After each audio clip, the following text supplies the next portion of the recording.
Sermon 122 de saint Augustin, Jésus et Nathanaël.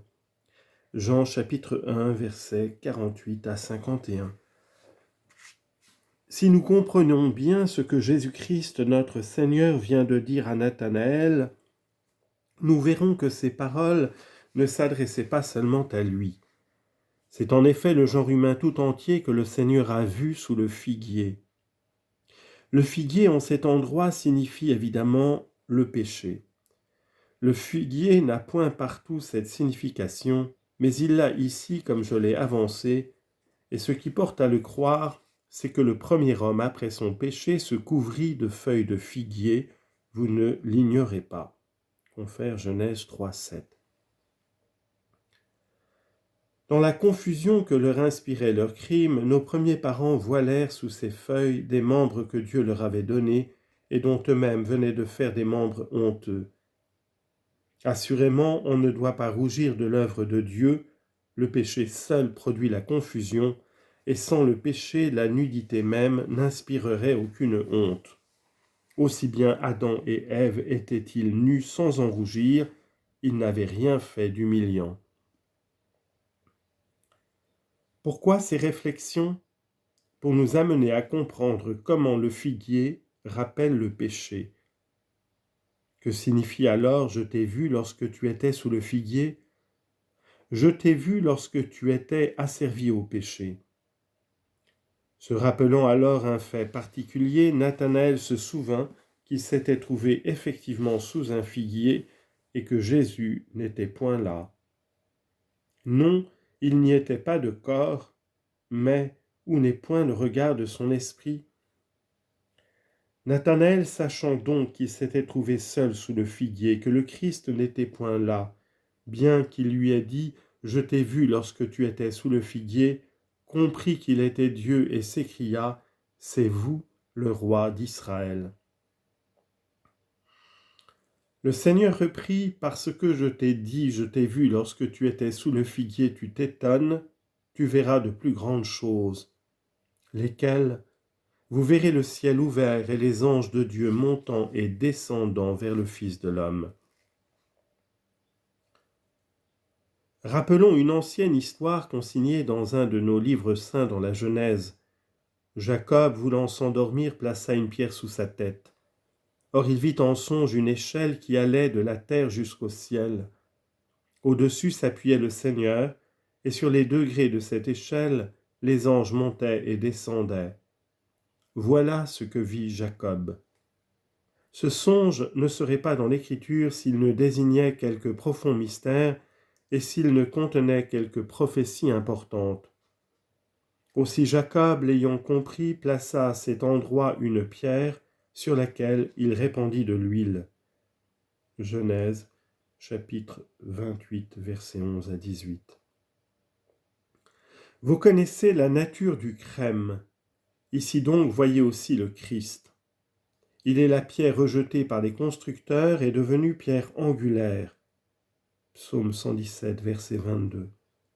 Il est la pierre dont lui-même a dit « Celui qui se heurtera contre cette pierre sera écrasé, et celui sur qui elle tombera sera brisé. » Matthieu 12, 44. On se heurte contre elle quand elle est à terre, elle tombera quand elle viendra du ciel juger les vivants et les morts. Malheur aux Juifs qui se sont heurtés contre le Christ lorsqu'il était à terre dans son humilité. Cet homme, disait-il, ne vient pas de Dieu puisqu'il viole le sabbat. Jean 9, 16. S'il est le Fils de Dieu, qu'il descende de la croix. Matthieu 17, 40. Insensé, tu ris parce que la pierre est à terre, mais tu montres en riant combien tu es aveugle, et dans ton aveuglement tu te heurtes, et en te heurtant tu te brises, et après t'être brisé contre cette pierre qui maintenant est à terre, tu seras broyé par elle lorsqu'elle viendra d'en haut. Ainsi donc Jacob fit une onction à la pierre. Était-ce pour en faire une idole ? C'était pour en faire un monument et non pour l'adorer.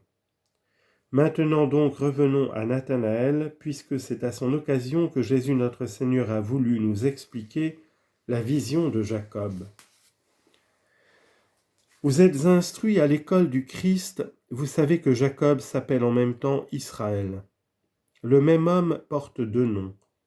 Le premier, qui signifie supplanteur, lui fut donné au moment de sa naissance. Ésaü en effet naquit le premier de ses deux frères jumeaux, et on remarqua que la main de Jacob lui tenait le pied. Il lui tenait le pied pendant qu'Ésaü sortait le premier du sein maternel, et lui-même n'en sortit qu'après. Or, c'est parce qu'il lui tenait ainsi la plante du pied qu'il fut appelé Jacob. Confère Genèse 25, 25. C'est-à-dire le supplanteur. Plus tard, lorsqu'il revenait de Mésopotamie, il lutta sur la route contre un ange. Un homme peut-il lutter vraiment avec un ange ? Ici donc il y a un mystère, une espèce de sacrement, une prophétie, une figure que nous devons nous attacher à comprendre. Remarquez de plus en effet comment lutta Jacob. Il l'emporta sur l'ange dans la lutte, ce qui renferme une signification profonde. Et après l'avoir emporté sur lui, il le retint. Oui, l'homme vainqueur retint l'ange vaincu. « Je ne te laisse pas aller, lui dit-il, si tu ne me bénis. » Quelle idée de Jésus-Christ dans cette bénédiction donnée par le vaincu au vainqueur. Ce fut alors que cet ange, en qui nous voyons Jésus notre Seigneur, dit à Jacob, « Tu ne t'appelleras plus Jacob, tu porteras le nom d'Israël. Israël qui voit Dieu. » Il lui toucha ensuite le nerf de la cuisse, dans toute son étendue, et ce nerf se dessécha, et Jacob devint boiteux. Genèse 32, versets 24 à 32. Voilà ce que fit le vaincu. Même après sa défaite, il fut capable de toucher la cuisse de son vainqueur et de le rendre boiteux. N'est-ce donc pas volontairement qu'il fut vaincu ? C'est qu'il avait le pouvoir de déposer ses forces et le pouvoir de les reprendre. Jean 10, 18. S'il ne s'irrite point d'être vaincu, il ne s'irrite point non plus d'être crucifié. Il bénit même son vainqueur en lui disant « Tu ne t'appelleras plus Jacob, mais Israël. » Ainsi, le supplanteur voyait Dieu. Je l'ai déjà dit, l'ange en touchant Jacob le rendit boiteux. Vois dans Jacob la figure du peuple juif. Voici d'abord ces milliers d'hommes qui suivaient et qui précédaient le Seigneur sur sa monture, qui s'unissaient aux apôtres pour adorer le Seigneur et qui s'écriaient « Hosanna au fils de David, béni soit celui qui vient au nom du Seigneur. » Matthieu 21, 9. Voilà Jacob en tant qu'il a reçu la bénédiction. S'il est resté boiteux, c'est pour représenter les Juifs restés dans le judaïsme. L'étendue du nerf blessé désigne le grand nombre de Juifs qui ne sont pas chrétiens. Il est un psaume qui parle d'eux. Ce psaume prédit d'abord la conversion des gens dits. Un peuple que je ne connaissais pas m'a servi, il m'a prêté une oreille docile. Ainsi donc la foi vient par l'audition, et l'audition par la parole du Christ. Romains 10, 17. Le psaume continue « Mes enfants rebelles m'ont menti, mes enfants rebelles se sont endurcis et ont boité dans leur voix. » Psaume 17, versets 45 et 46. Voilà bien Jacob, Jacob béni et Jacob boiteux. N'oublions pas à cette occasion d'examiner une question qui pourrait se présenter à quelqu'un d'entre vous et le préoccuper. Abraham aussi, l'aïeul de Jacob, changea de nom. Il s'appelait d'abord Abram, et Dieu lui donnant un autre nom lui dit « Tu ne t'appelleras plus Abram, mais Abraham. » Genèse 17, 5. Pourquoi donc désormais ne s'appela-t-il plus Abram ? Feuilletez les Écritures et vous remarquerez qu'avant de recevoir un nom nouveau, il n'était désigné que sous le nom d'Abram, et qu'après avoir reçu ce nouveau nom, il ne s'appelait plus qu'Abraham. Pour changer le nom de Jacob, on lui dit comme à Abraham, « Tu ne t'appelleras plus Jacob, mais tu t'appelleras Israël. » Eh bien, feuilletez aussi les Écritures et vous observerez que Jacob porta toujours ces deux noms de Jacob et d'Israël. Abraham, après son changement de nom, ne fut plus appelé qu'Abraham. Et après avoir également changé de nom, Jacob fut appelé en même temps Jacob et Israël. C'est que la signification du nom d'Abraham devait recevoir son accomplissement en ce monde. Ce nom signifie en effet qu'Abraham est devenu le père de peuples nombreux, tandis que le nom d'Israël nous reporte vers l'autre monde où nous verrons Dieu. Aussi le peuple de Dieu, le peuple chrétien, est maintenant tout à la fois Jacob et Israël. Jacob en réalité et Israël en espérance. Ce peuple puis-né n'a-t-il pas effectivement supplanté son frère aîné? N'avons-nous pas supplanté le peuple juif? Nous pouvons dire que nous les avons supplantés puisque c'est à cause de nous qu'ils le sont. S'ils n'étaient tombés dans l'aveuglement, ils n'auraient pas crucifié le Christ. Si le Christ n'eût été crucifié, son sang précieux n'eût pas été répandu, et si son sang n'eût pas été répandu, il n'aurait pas racheté l'univers. Et comme leur aveuglement nous a servi, l'aîné a dû être supplanté par le puîné, nommé pour ses motifs supplanteurs. Mais combien de temps le sera-t-il? Viendra un jour, viendra la fin du monde, et tout Israël se convertira, non pas les Israélites d'aujourd'hui, mais leurs descendants. Car en poursuivant leur voie, ils aboutiront, ils arriveront à la damnation éternelle. Mais quand ce peuple entier sera entré dans l'unité, alors s'accomplira ce que nous chantons, « Je serai rassasié lorsque se manifestera votre gloire ». Psaume 16, verset 16.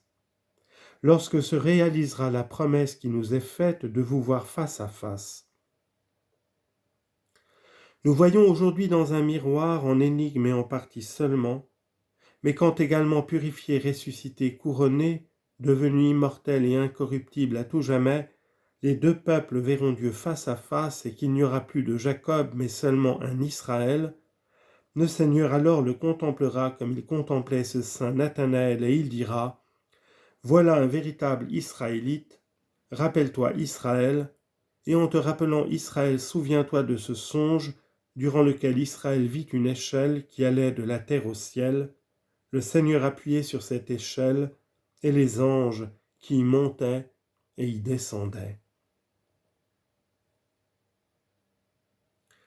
Ce fut après ce songe, quelque temps après, quand il revenait de Mésopotamie durant le voyage même, que Jacob reçut le nom d'Israël. Jacob donc, Jacob ou Israël, ayant vu cette échelle mystérieuse, et Nathanaël étant de son côté un vrai Israélite sans aucun artifice, ne comprends-tu pas pour quel motif le Seigneur lui répondit « Tu verras de plus grandes choses » Et pour quel motif il lui rappela le songe de Jacob lorsqu'il le vit étonné de cette parole « Je t'ai vu sous le figuier ». À qui en effet le Sauveur parlait-il ainsi? À un homme qu'il venait d'appeler un Israélite véritable et sans artifice. C'est donc comme s'il lui eût dit « Tu verras s'accomplir en toi le songe de celui dont je t'ai donné le nom. Assez de cette admiration prématurée, tu verras de plus grandes choses. » Tu verras le ciel ouvert et les anges de Dieu montant et descendant au-dessus du Fils de l'homme.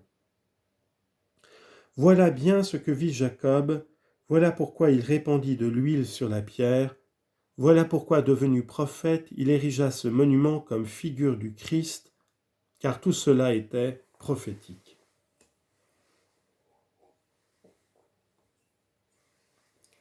Je sais ce que vous attendez maintenant, je comprends ce que vous demandez de moi. Je l'exprimerai en peu de mots également, et comme Dieu m'en fera la grâce. Les anges descendaient et montaient vers le Fils de l'homme. S'ils descendent vers lui, n'est-il pas en bas? Et s'ils montent vers lui, n'est-il pas en haut? Et s'ils montent vers lui et y descendent tout à la fois, n'est-il pas en même temps et en haut et en bas? Non, il n'est pas possible que des anges descendent et montent en même temps, s'il n'est en même temps et en haut où ils montent et en bas où ils descendent. Mais comment prouver qu'il est tout à la fois et ici et là? Paul nous répondra, il portait d'abord le nom de Saül, il était d'abord persécuteur, ce fut alors qu'il comprit ce problème et qu'il devint prédicateur, Jacob d'abord et Israël ensuite. De la race d'Israël et de la tribu de Benjamin. Philippiens 3,5. Il nous montrera que le Christ est en même temps au ciel et sur la terre. N'est-ce pas ce que lui fit entendre dès le principe cette grande voix descendue du ciel ? Saül, Saül, pourquoi me persécutes-tu ? Acte 9, 4. Paul, en effet, était-il monté au ciel ? Avait-il contre le ciel lancé même une pierre ? C'étaient les chrétiens qu'il persécutait, les chrétiens qu'il enchaînait, les chrétiens qu'il traînait à la mort, cherchant à les découvrir partout dans leur retraite et ne leur pardonnant jamais quand il était parvenu à les découvrir. Le Christ notre Seigneur lui cria donc alors « Saül, Saül !» D'où lui criait le Sauveur ? Du haut du ciel. Il y est donc. Pourquoi me persécutes-tu ? Il est donc sur la terre. J'ai tout expliqué, bien qu'en peu de mots, et comme je l'ai pu à votre charité, j'ai donné comme j'y suis obligé. À vous maintenant de vous occuper des pauvres selon votre devoir. Tournons-nous vers le Seigneur.